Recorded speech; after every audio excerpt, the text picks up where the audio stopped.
Bonjour à tous et bienvenue sur le plateau du festival Deauville Green Awards pour cette 11e édition. Nous sommes ravis d'accueillir aujourd'hui Christophe Sommet pour Ushuaïa TV. Bonjour Christophe et bienvenue. Merci Manuel, bonjour. Est-ce que vous pouvez rapidement vous présenter et nous introduire Ushuaïa TV, une chaîne qui semble pionnière en son genre? Alors moi je suis Christophe Sommet, j'ai le plaisir, l'honneur de diriger la chaîne Ushuaïa TV. Alors elle ne semble pas être pionnière, elle est pionnière puisque la chaîne a 17 ans. Cette année, c'est la seule chaîne consacrée 100% à la protection de la planète, avec une ligne éditoriale qui n'a pas varié depuis son lancement en 2005, puisqu'on est sur la sensibilisation du public à la fragilité de la planète, donc prendre conscience qu'elle est belle et qu'il faut absolument s'engager pour la protéger. Et quelle est la force du partenariat donc, entre Ushuaïa TV et le Deauville Green Awards? Alors je dirais on partage le même ADN. Voilà, c'est un festival consacré aux films responsables. Nous, en tant que diffuseurs, on produit aussi du contenu audiovisuel. On a la chance régulièrement, enfin nos producteurs, nos réalisateurs, nos auteurs ont la chance de recevoir des prix chaque année. Et donc on a un ADN commun autour de la sensibilisation, le respect, la protection de la planète. Je remercie d'ailleurs l'organisation du festival parce que chaque année on est reçu d'une manière absolument incroyable. Concrètement, on assiste à une séance de pitch, on participe à plusieurs tables rondes. Voilà, d'ailleurs, aux séances de pitch, on a eu l'opportunité de sourcer 3 contenus, 3 projets, 3 documentaires qui ont vu le jour grâce aux séances de pitch. Un premier consacré à la surpêche qui s'appelle What the Fish. Un autre qui va bientôt être diffusé sur l'antenne qui s'appelle Cher Plastique. Et un autre autour de Paris-Ville Nature, voilà, dans les années qui viennent de se passer. Donc c'est toujours un plaisir, un bonheur de venir à Deauville chaque année. Un partenariat donc, qui se traduit de façon multiple finalement. Et quelles sont les actualités d'Ushuaïa à côté d'Ushuaïa TV, pardon? Alors on produit chaque année et on acquiert 400 heures de programme. Voilà, autour des thématiques de l'antenne, avec une recherche assez forte d'événementialisation, d'éditorialisation de l'antenne, avec beaucoup d'incarnation. L'idée, c'est vraiment de creuser le sillon de la protection de la planète, voilà, comme on le fait depuis 17 ans. Et donc, autour de la thématisation, là, on est en plein dans un mois consacré à la protection des océans, puisque le 8 juin, c'est la journée mondiale de l'océan, donc on en profite pour faire un cycle.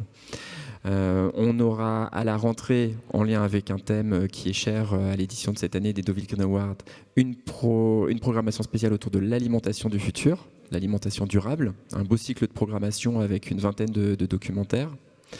Dans les temps forts également, je pourrais citer le retour du magazine En Terre Ferme sur l'antenne, un magazine qu'on a lancé il y a 2 ans de cela, incarné par la journaliste Fanny Agostini.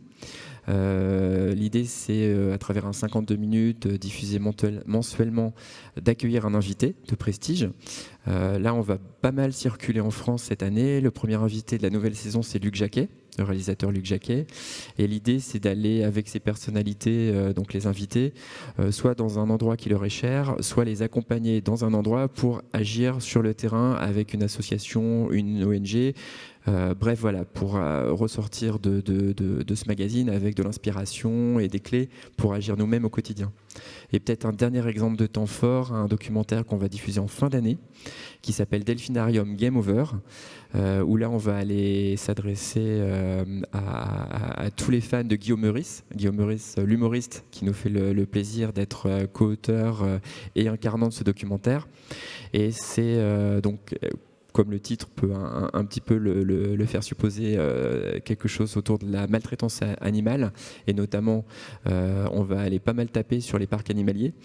On sait que, et heureusement, la réglementation est en train d'évoluer pour stopper voilà, toutes les choses horribles qu'on peut faire, notamment aux dauphins. Et donc voir comment il y a des parcs, des endroits qui se recréent derrière pour accueillir ces animaux, pour les accompagner, je dirais, sur leur fin de vie. Ça, ce sont les quelques temps forts dont je pourrais parler pour Ushuaïa. Après, côté peut-être groupe TF1, si on élargit un petit peu, on a mené une étude Ipsos il y a quelques années de ça, qui nous disait que 92% des Français pensent que les médias ont un rôle essentiel à jouer à sensibiliser le public autour des enjeux climatiques, environnementaux. Et donc c'est quelque chose qui est très très prégnant également sur l'ensemble des antennes du groupe. Par exemple, on a une case Génération Ushuaïa tous les samedis matins, qui est sourcée justement par la chaîne Ushuaïa TV. Le meilleur des productions ou des acquisitions passe sur TF1 donc le samedi matin, incarné cette case aussi par Fanny Agostini. On peut citer aussi les JT qui régulièrement donnent l'occasion de traiter de ces thématiques-là. Également des thématiques autour des cases jeunesse. On peut aussi parler du très beau week-end autour de la biodiversité qu'on a fait sur TMC autour du 22 mai dernier, journée mondiale de la biodiversité. Donc voilà, vraiment, et également sur le digital, avec par exemple toute la verticale environnementale de LCI.fr, les podcasts de Sylvia Amicone, qui fonctionnent très bien. Donc voilà, c'est vraiment quelque chose aussi, je dirais, d'assez diffus dans le groupe, même si Ushuaïa TV reste, je dirais, le navire amiral de tout cet engagement voilà, pour un monde meilleur. Très bien, un programme très chargé donc pour Ushuaïa TV, au niveau du groupe également. Il semblerait qu'un réveil écologique s'empare aussi un peu de façon grandissante de la planète. J'imagine qu'il y a aussi une vague de nouvelles initiatives qui viennent rejoindre la démarche Ushuaïa TV. C'est vrai, d'ailleurs en septembre on aura aussi un cycle qu'on a nommé Tous engagés, avec une dizaine aussi de documentaires où on verra des jeunes. On a connu la génération Greta il y a quelques années de ça, elle ne s'est pas arrêtée, elle n'est pas morte, elle continue. Donc on a notamment lancé pour cette programmation une collection de 4,52 minutes qui s'appelle Les Résistants, où on va aller parcourir le monde à la rencontre de ces jeunes qui agissent concrètement avec les réseaux sociaux ou sans les réseaux sociaux. D'ailleurs, ce n'est pas forcément des jeunes qui se reconnaissent, je dirais, dans la méthodologie de Greta. Donc c'est quelque chose d'important qu'on doit aussi accompagner sur l'antenne d'Ushuaïa TV. On travaille beaucoup avec des associations, des ONG, des fondations autour de ces sujets. On a pas mal de partenaires fidèles depuis 17 ans. Régulièrement, on travaille avec la LPO sur des thématiques protection des oiseaux. En septembre, dans Terre Ferme, on va accueillir Lamia Essemlali, la patronne de Sea Shepherd France. Et on aura la chance aussi d'avoir en Skype à distance des États-Unis, parce qu'il est là-bas, Paul Watson, donc le fameux éco-pirate. Et ça nous donnera l'occasion de mener une opération sur le terrain avec cette association. Donc vraiment, voilà, on essaie de prolonger vraiment hors antenne tous les messages, toutes les valeurs qu'on veut véhiculer, et on se rend compte qu'il y a une vraie appétence, un vrai engouement, une vraie mobilisation de tout un chacun sur le terrain. Voilà, tout le monde est concerné, tout le monde connaît les enjeux. Maintenant, il faudrait être complètement aveugle ou sourd pour pas se rendre compte. Et en ce moment où on parle de canicule, je crois que c'est encore plus flagrant que d'habitude. Donc c'est aussi ça qu'Ushuaïa TV souhaite accompagner, donc en télé, sur le digital et également avec ces opérations de terrain. C'est une avancée collaborative. Et pour vous, pourquoi c'est si important finalement de se positionner sur ces sujets-là en tant que média, justement ? Alors, je dirais que, pionnier, donc on l'a été et on reste un des fers de lance en tant que média. Ce que je trouve intéressant, c'est de voir qu'il y a de plus en plus de médias qui s'emparent de ces sujets, des chaînes de télé comme des médias digitaux, la presse. On est tous conscients, encore une fois, des enjeux et du fait qu'il faut bouger, qu'il faut se mobiliser tous ensemble.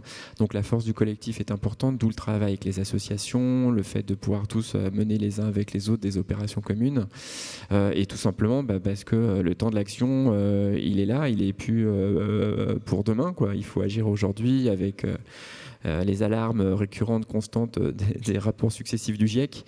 La nécessité d'agir est encore plus prégnante aujourd'hui. Donc voilà, c'est pour ça qu'il faut tous se rassembler pour agir, pour faire bouger les lignes.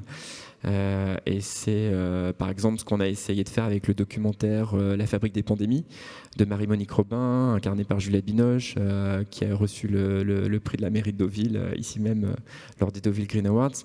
c'est montrer voilà, tous ces sujets-là. Ça part de zoonoses. Les zoonoses, c'est les maladies qui se transmettent des animaux aux humains. Et le propos de Marie-Monique Robin, qui est comme une autrice, une réalisatrice très impliquée, très concernée, très pushy sur ces sujets, voilà, qui cherche à faire bouger les lignes, avec un discours à la fois scientifique, à la fois collectif. Voilà, c'est de faire passer aussi ces sujets-là à travers des documentaires pour faire bouger les lignes.